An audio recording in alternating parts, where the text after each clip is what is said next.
Hi everyone, it's Neil here, also known as the Wax Whisperer. Thank you for tuning in to my latest video.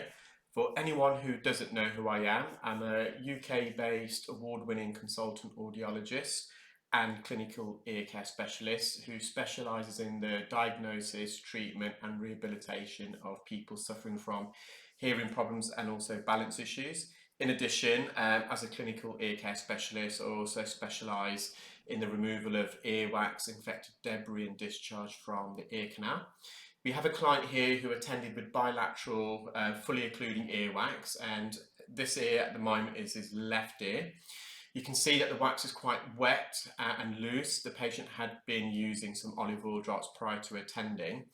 The ear canal itself is quite narrow. I like to call it quite slit. So the natural shape of the ear canal should be almost like an oval, but in this client here, it's a bit more of an elongated oval, so it's a bit more slit, a bit more narrow, and that could be one of the reasons why this gentleman actually suffers from wax impaction. As the wax naturally is migrating out of the ear, it's getting trapped near this entrance where it can narrow slightly, then causing wax to build up behind it.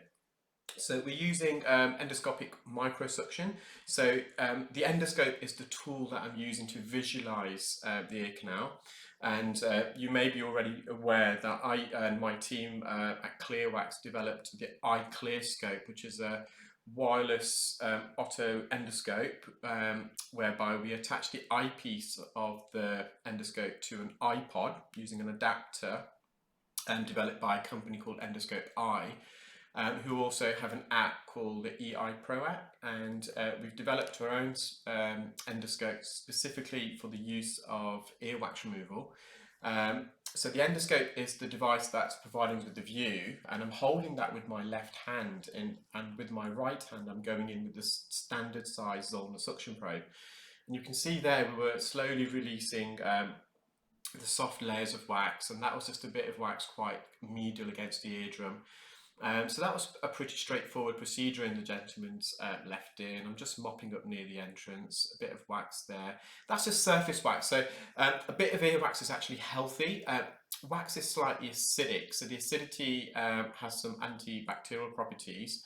Also, in terms of the evolutionary reason why we develop wax, one of the theories is that the acidity tries to help repel insects, spiders, bugs, flies from entering the ear. So if you imagine our ancestors who are cavemen, for example, who used to kind of sleep on the floor, it has a kind of a protection property. The acidity repels these bugs and insects from entering the ear. So a bit of wax is always a bit healthy and natural.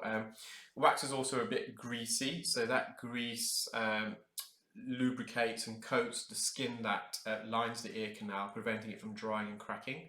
And the wax, you can see it quite classically on this ear as well, is quite a sticky substance. So any foreign particles, so pollen for example, or dust, sticks to the wax. And as the skin that coats the ear canal sheds and migrates out of the ear, it takes with it the wax, and the wax therefore expels these foreign particles, foreign bodies from the ear. So it has a self-cleaning function, but obviously when your ear is completely blocked of wax, it's not ideal, and it can cause a whole host of otological symptoms such as otalgia. So otalgia is earache.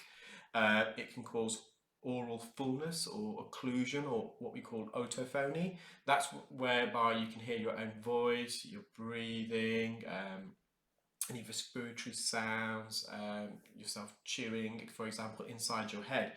So in the same way, when you've got a blocked ear, sounds can't enter the ear, internal sounds can't escape out of the ear, and then they get amplified inside the head. Wax can also cause tinnitus. So tinnitus is a sensation typically described as a ringing or hissing noise, which is lateralized within inside the ear, so it's not as a result of an external stimulus.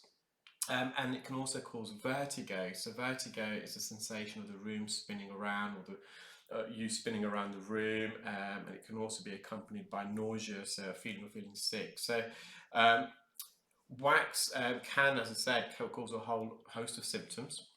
So we'll just go back to the actual procedure here. So the wax here is a bit more of a dense consistency. The patient wasn't using drops in this ear, and the reason for that is the client originally was going to visit their GP or nurse and have this ear irrigated with water. And prior to performing irrigation, or previously it used to be called syringing, you would have to instill some softening drops such as olive oil drops or hydrogen peroxide drops or sodium bicarbonate drops. But one of the negatives of instilling these types of drops, softened wax, is that whilst using it, the wax actually absorbs the drops and expands and swells and creates more of a blockage.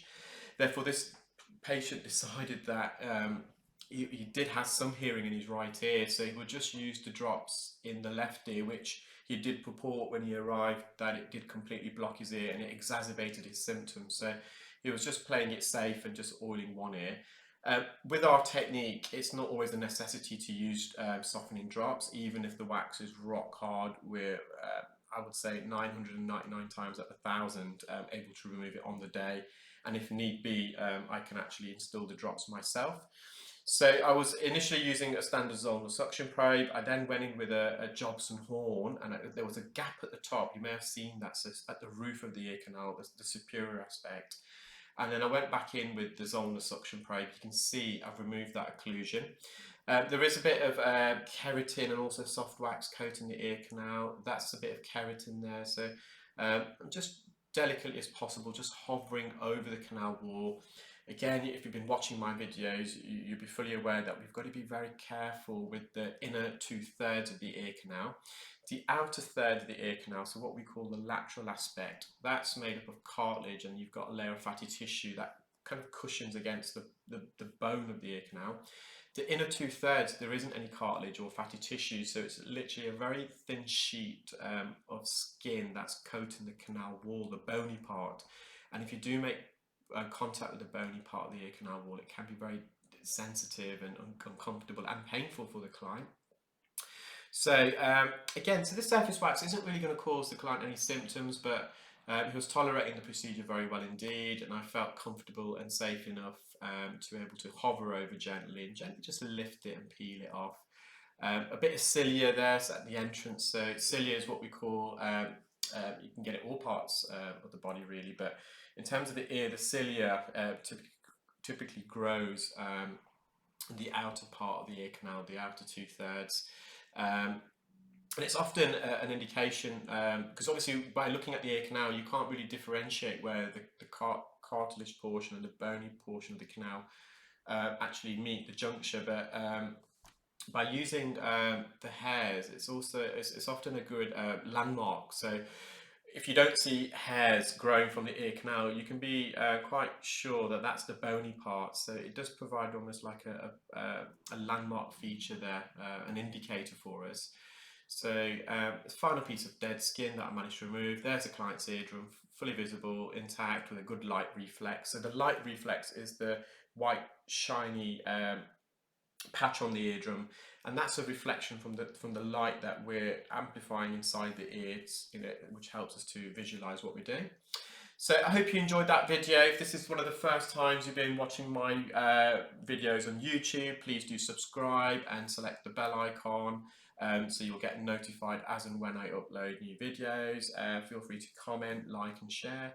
And similarly, if you're watching this on Facebook for the first time, do follow my page, like and leave any comments and share the video.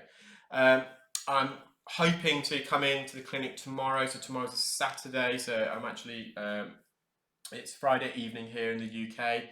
I thought I'll process a video before I head off home, but I've got quite a few videos to catch up on, so I'm planning to come in tomorrow for half a day and to get some videos edited and uploaded. So stay tuned and keep well and safe. Thank you. Bye.